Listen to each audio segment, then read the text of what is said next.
Afg'oniston Shervat aka, bir iltimos bilan oldingizga keldim, aka. Sotmay qo'yganman mana. Bu narsani qo'ying, mana mahallani boshidagi Boq aka bilan juda yaqin ekansiz. Jigarimni qadrdonim bo'ladi mana. Ha, yashang. Qarochi Boq akadan bitta narsani so'rab berishingiz kerak.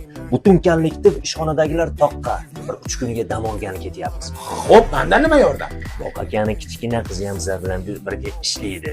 Bir haftadan buyon u deymiz, bu deymiz hech ruxsat bermaydi. Shunga endi sizni so'zingizni ikkita qila olmas ekan, shu oldiga borib bir og'iz so'rab bersangiz degandim, aka. Yo'q demang, iltimos endi. Bo'ldi, unda 30 million pul olib kelib qo'yasan. Bemalol. Aka, insof bormi? Bir og'iz so'ragansiz 30 million so'ramang, aka.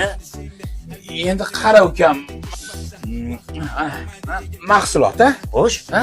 Shuni sotib olding. Etiketkada turibdi, to'g'rimi? Ko'chaga olib chiqding. xo'sh. Endi shu ko'chaga olib chiqqandan keyin yoqmay qoldi.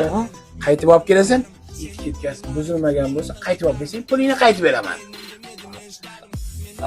Agarda aka mosh bitta endi odamzodchilik etiketkasi buzilib qolsa-chi. Endi ukam etiketkasi buzilib qolgan bo'lsa, pul menga, mahsulot senga. Yoqsa yoqmasa shuni yeysan ukam.